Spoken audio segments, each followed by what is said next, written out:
Le royaume de France fut longtemps l'un des plus puissants d'Europe. De Clovis le Franc au dernier jour de la dynastie des Bourbons, du règne austère de Saint-Louis à celui de Napoléon III, vous allez revivre 15 siècles de notre histoire. Nous allons vous raconter les monarques français entre conflits, trahisons, rivalités et alliances. Vous écoutez Henri IV, épisode 2, première partie.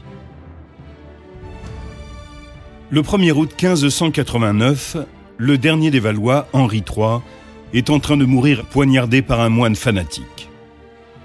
Son dernier acte en tant que roi sera de désigner sans aucune hésitation son successeur, son cousin Henri de Bourbon, roi de Navarre.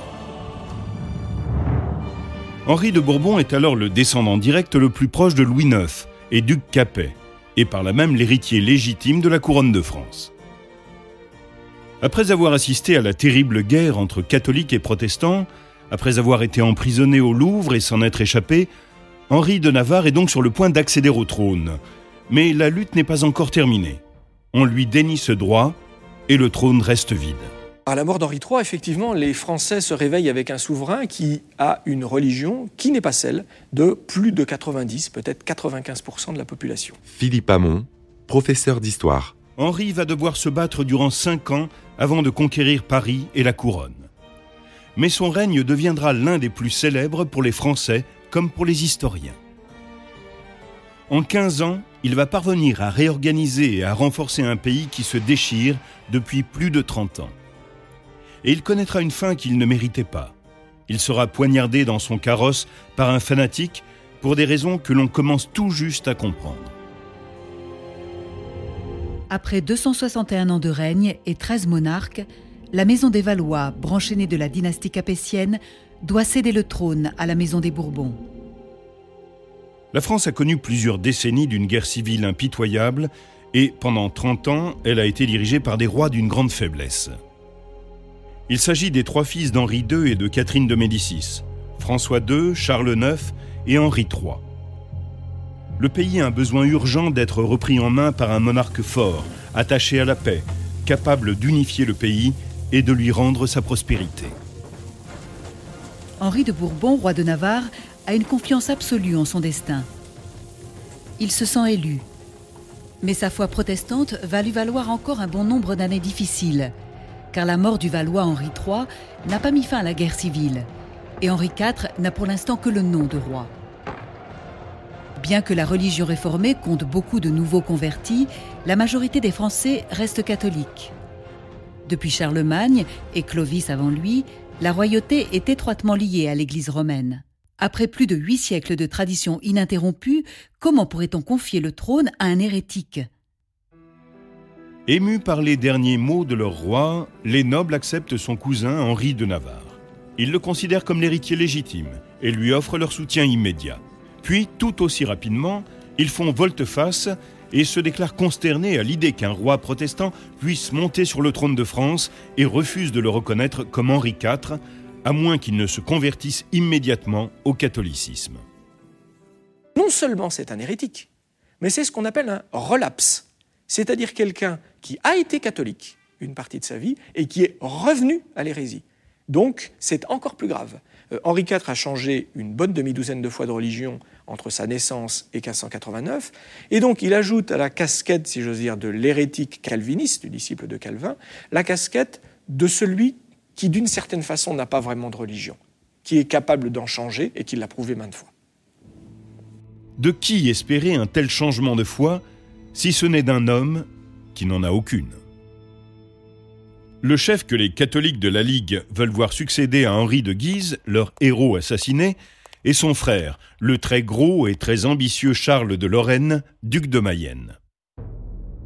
Il se proclame lieutenant général de l'État royal et de la couronne de France. Le parti de la Ligue tente de faire proclamer roi le cardinal de Bourbon sous le nom de Charles X. C'est l'oncle d'Henri de Navarre, et il offre à l'Église la possibilité de présenter au trône un héritier parfaitement légitime.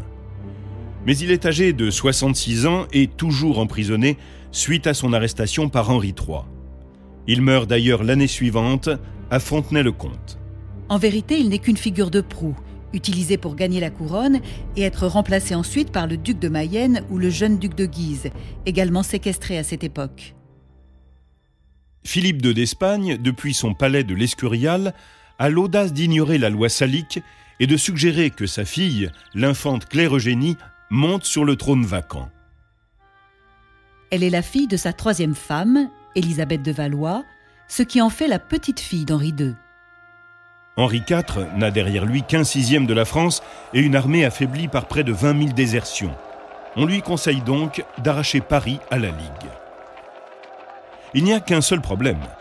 Les forces d'Henri sont insuffisantes pour livrer bataille ou assiéger Paris. À la mi-août, le roi se dirige vers la Normandie. Ainsi contrôle-t-il bientôt les régions de l'Oise et de l'Eure, dont Paris dépend en grande partie pour se nourrir.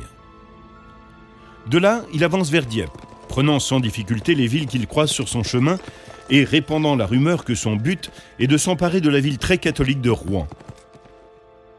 Apprenant cela, le duc de Mayenne quitte Paris et se dirige vers la Normandie, comme Henri l'espérait.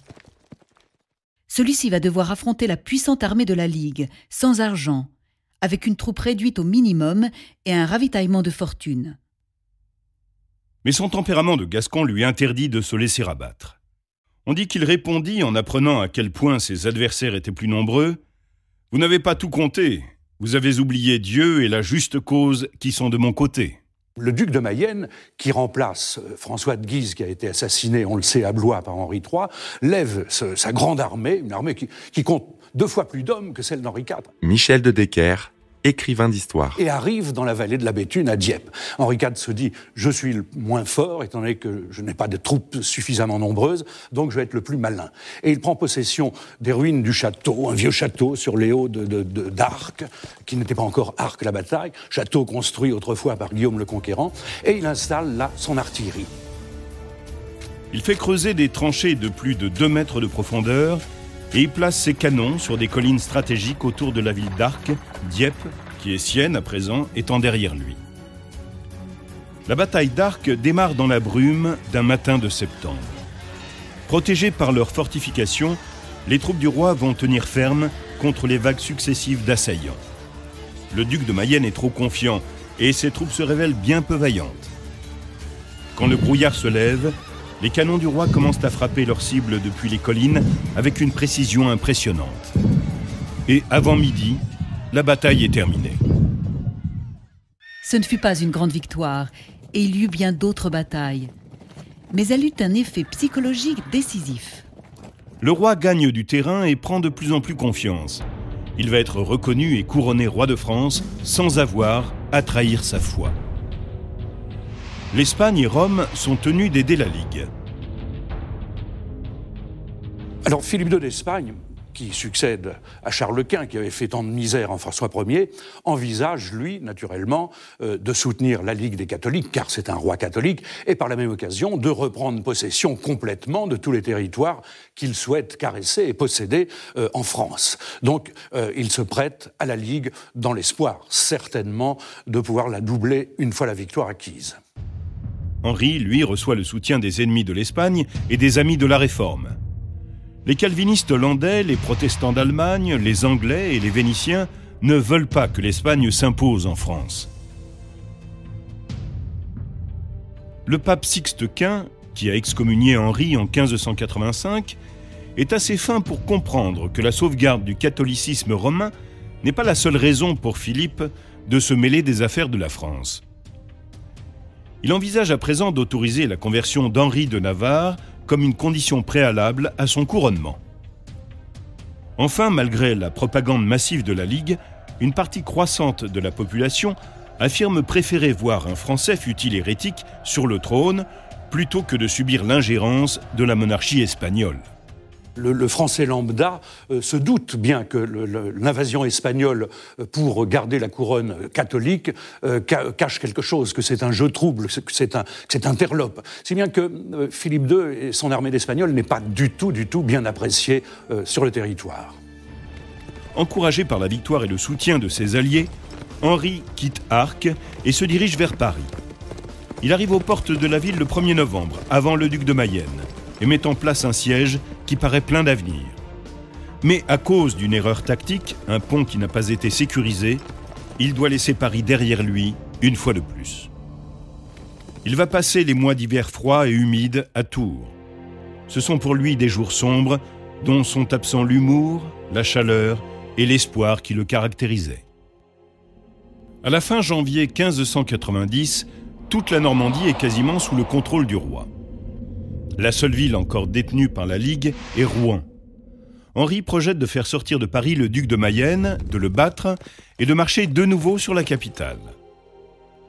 Le 14 mars, la Ligue affronte les royalistes près de Dreux, dans la plaine de Saint-André. Henri est de nouveau en sous-effectif, mais il sait aussi qu'il est le roi légitime et qu'il est le seul à pouvoir ramener la paix dans le pays. Les paroles qu'il lance à ses troupes avant le combat sont passées à la postérité. Si vous perdez vos enseignes, vos cornettes ou vos bannières, ralliez-vous à mon panache blanc. Vous le trouverez toujours au chemin de la victoire et de l'honneur. Le roi paie de sa personne dans les batailles, spécialement à Ivry. Nicolas Leroux, historien et professeur. Et c'est un grand événement militaire qui va entraîner le ralliement d'une partie de soldats, d'une partie de grands seigneurs qui voient désormais un peu le vent tourner en faveur de ce roi, pourtant protestant. 2 heures plus tard, le chef de la Ligue se retire en abandonnant son infanterie.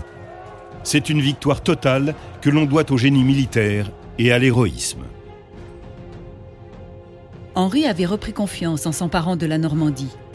Il contrôle maintenant de nombreux points essentiels dont dépendent les Parisiens. Henri place Paris en état de siège, mais l'assaut du 12 mai 1590 est encore un échec. La ville est bien défendue. Il met en place un blocus en espérant que les habitants finiront par se rendre au bout de quelques mois. Le grand siège de Paris, celui de 1590, va durer plusieurs semaines. Cela sera un siège terrible. La population parisienne va mourir de faim. Il y aura des dizaines de milliers de victimes. C'est l'un des événements les plus tragiques des guerres de religion. En août, il semble sur le point d'y arriver quand le duc de Parme arrive pour libérer Paris. Dans une brillante initiative, le duc prend durant la nuit la ville voisine de Lagny, construit un pont de bateau en travers de la Marne et entre dans Paris avant même qu'Henri ne la prenne. Quelques jours plus tard, il fait acheminer 1500 chariots emplis de nourriture. Henri se bat et gagne des villes sans grand intérêt militaire avant de se résoudre, 18 mois plus tard, à tenter le siège de la ville de Rouen tenue par la Ligue. Mais les Espagnols la soutiennent avec ferveur. Henri a donc besoin d'aide. L'Allemagne et les Pays-Bas lui apportent leur aide, et la reine Élisabeth d'Angleterre, malgré ses réticences, n'a d'autre choix que de venir elle aussi au secours du roi protestant. Pourtant, encore une fois, Henri est finalement doublé par le duc de Parme. En avril 1592, Rouen est libéré. Henri réussit toutefois à poursuivre la Ligue et les forces espagnoles et inflige au duc une blessure mortelle à laquelle il succombera un peu plus tard. Henri III est mort 3 ans plus tôt. L'image d'un trône vide commence à apparaître sur les pièces de monnaie. Malgré ses succès militaires, les tentatives d'Henri pour conquérir Paris se sont toutes soldées par des échecs jusqu'à présent. Des dissensions se font jour au sein de la Ligue.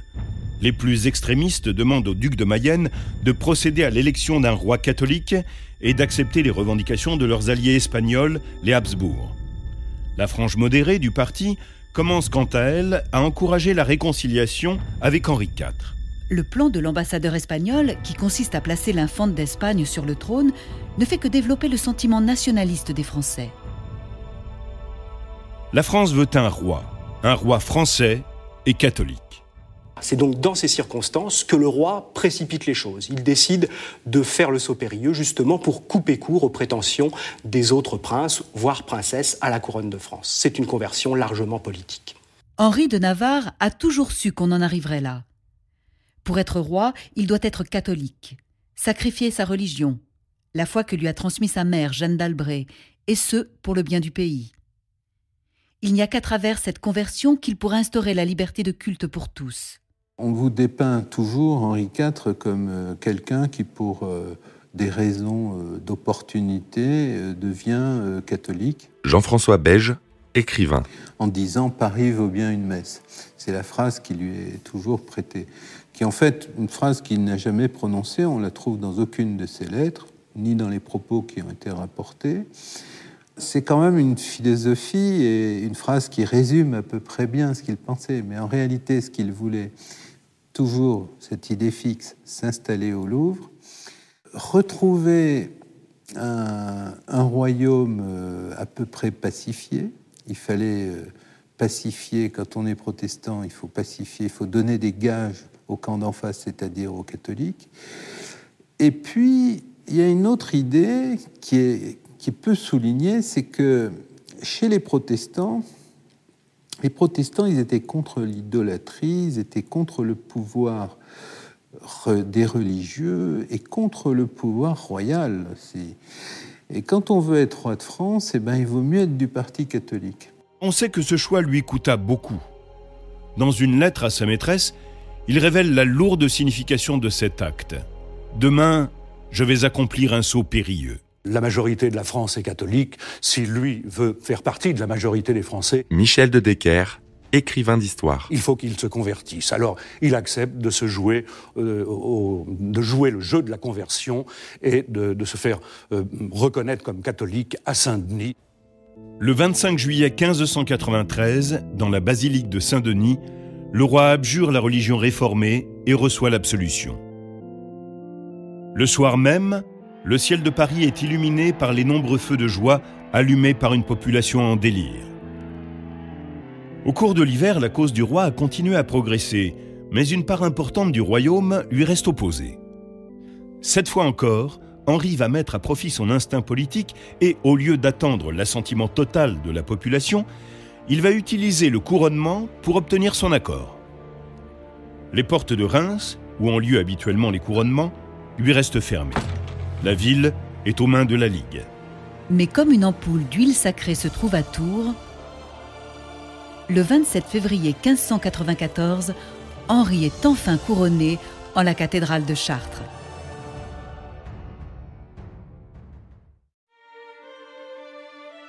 Henri savait que l'esprit de vengeance empêcherait que s'installe une paix durable. Pour éviter cela, à l'exception des plus virulents ligueurs qui sont bannis, tous les autres sont amnistiés pour les crimes commis durant les guerres. C'est un acte de clémence sans précédent. En pardonnant à ses ennemis, il espère gagner leur allégeance. Mais cela va se révéler plus compliqué. Henri IV est un roi soldat, mais ce n'est pas qu'un soldat. C'est un politique assez fin qui sait négocier, qui sait pardonner. Nicolas Leroux, historien et professeur. Qui sait passer des alliances avec ses anciens adversaires. Et c'est ce qu'il fait en particulier avec les villes ligueuses qui se rallient, il pardonne, ou bien avec les grands seigneurs catholiques de la Ligue, à qui il va également pardonner, à qui il va même donner des pensions, des dons assez importants pour oublier le passé. Il mène une politique de clémence, qui surprend d'ailleurs, une politique de clémence qui va être jugée comme inspirée par Dieu. Pour être prudente, la stratégie n'en est pas moins efficace puisqu'en moins d'un an, il retrouve plus de la moitié de son royaume, auparavant sous la domination de la Ligue. Fin 1594, le trésor a été épuisé pour acheter la Ligue. Le manque de soutien et une tentative d'assassinat dans les derniers jours de l'année le rendent déprimé. La dépression du roi, liée au long combat mené pour se faire accepter sur le trône, a sans nul doute influencé sa décision de punir l'Espagne pour les années où elle ravagea la France. Il avait beaucoup à perdre dans cette opération, mais aussi tout à gagner. Cela lui permettra d'unir le pays, de regagner ses amis protestants et de rallier peut-être davantage de catholiques derrière lui. Henri déclare officiellement la guerre à l'Espagne en janvier 1595. L'une de ses premières victoires, à Fontaine-Française, le 5 juin 1595, est suivie d'une bonne nouvelle. Le pape désire se réconcilier avec lui. Henri retrouve sa bonne humeur habituelle et son optimisme. Le roi est réveillé au Louvre par la nouvelle que la France a perdu Amiens contre l'Espagne. Il cache ses craintes et rassemble avec confiance ses dernières forces pour reconquérir la ville. 5 mois plus tard, les Espagnols cèdent en face du siège éprouvant que leur inflige Henri IV. Le 25 septembre, ils reconnaissent leur défaite et se retirent officiellement d'Amiens. Le roi de France n'a pas seulement retrouvé la ville, il a aussi gagné la loyauté et l'admiration de son peuple. L'Espagne est avide de paix et s'empresse d'entamer des négociations. Tandis que les négociations suivent leur cours, Henri se tourne vers le problème intérieur le plus urgent, la revendication de liberté religieuse des Huguenots. Il ne peut se permettre d'ignorer plus longtemps la montée des tensions. Mécontents, les protestants représentent une menace pour la paix. On établit les termes d'un accord et le 13 avril 1598, Henri IV signe l'édit de Nantes qui met fin à 30 années de lutte pour la liberté de culte. Les Huguenots sont entièrement amnistiés des crimes commis pendant la guerre civile et obtiennent la garantie de leurs droits civiques et de leur liberté de conscience. Les adeptes de la religion réformée ont maintenant le droit d'exercer librement leur culte de façon privée partout en France et de façon publique dans 200 villes désignées. En outre, ils peuvent désormais hériter de biens, se livrer au commerce, fréquenter les écoles et les universités et être traités avec équité dans les hôpitaux. Les protestants sont reconnus comme une entité politique, avec ses propres villes fortifiées et ses garnisons, financées par la couronne, pour garantir sa sécurité. Henri IV établit la coexistence non violente de deux confessions, dont une est légitime et pas l'autre. Philippe Hamon, professeur d'histoire. Mais il devient quand même, grâce à l'édit de Nantes, ce symbole, ce souverain symbole de l'exercice de la tolérance et, j'allais dire, d'un pouvoir politique qui parvient à imposer la tolérance à des sujets partagés entre deux confessions religieuses. Cette politique audacieuse de liberté religieuse va devenir la plus grande réussite du règne d'Henri IV.